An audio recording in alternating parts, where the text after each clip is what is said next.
The following presentation is a teaching by Avraham Emunah.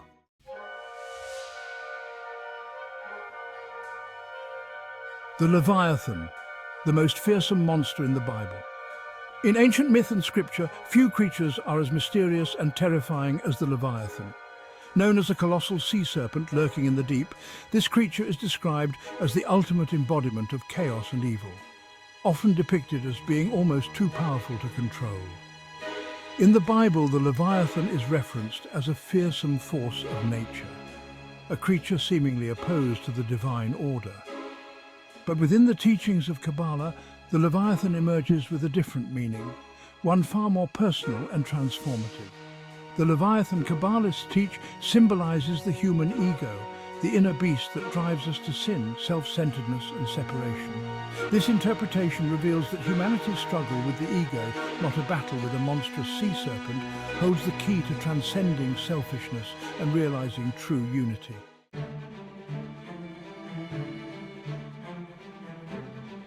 The Leviathan in biblical literature, a monster of chaos. The Leviathan appears in several passages of the Bible, most notably in the books of Job and Isaiah. In the book of Job, Leviathan is portrayed as an immensely powerful beast, armored and invulnerable, residing in the depths of the sea, a primal force no one dares to confront. The Leviathan symbolizes an untamable aspect of creation that stands as a testament to God's might and to the futility of human pride. But to the Kabbalists, this description is not simply about an external beast, it reflects the formidable nature of the human ego, which ultimately only with the help of God can it be slayed.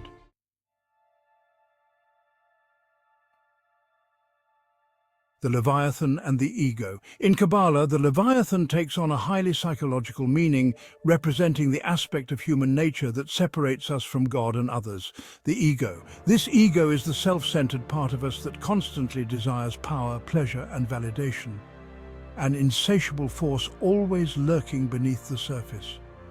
Just as the biblical Leviathan resides in the depths of the sea, the ego lies hidden within the human psyche, often undetected but exerting immense influence over our actions and thoughts. The Kabbalists describe the ego as the root of all sin and suffering. The ego leads to greed, jealousy, hatred, and separation. It convinces us that we are separate from others and that our well-being is inherently opposed to theirs. This is the source of all destruction in the world, causing people to place personal gain above communal well-being, leading to injustice, conflict, and environmental ruin. The ego distorts our perception, making us see others as rivals or threats, when in reality the true potential for joy lies in connection, unity, and selflessness.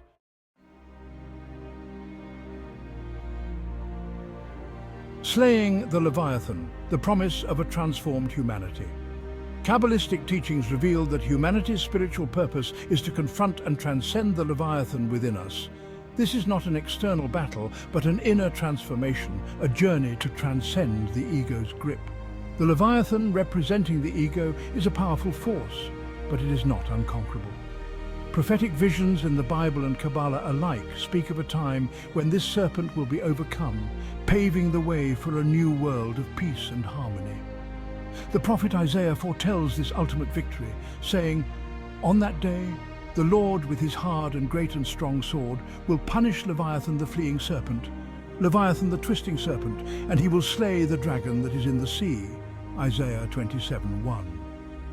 In Kabbalistic interpretation, this slaying is not merely a physical act, but a spiritual victory, representing the eradication of the ego's power over humanity. Moreover, an ancient Jewish tradition envisions a future feast where humanity will feast upon the flesh of the Leviathan. This idea of a great banquet where all people partake in the defeated Leviathan reflects the collective transcendence of the ego. In Kabbalah, this feast symbolizes the ultimate realization of unity, where humanity, free from the bonds of ego, experiences a connection with each other and the divine. Once the Leviathan, the ego, is slain, people will live in harmony, their desires directed toward helping others rather than selfish gain.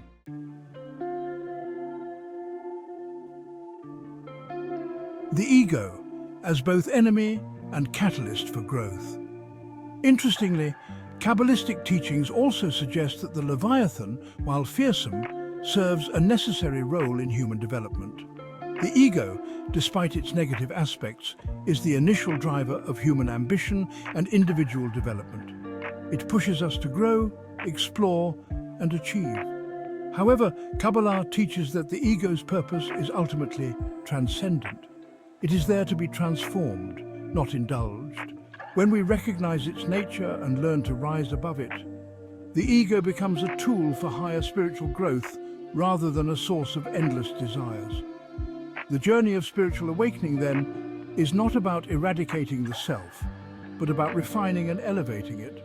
The slaying of the Leviathan signifies this transformation, where ego-based desires are transmuted into altruistic actions and unity.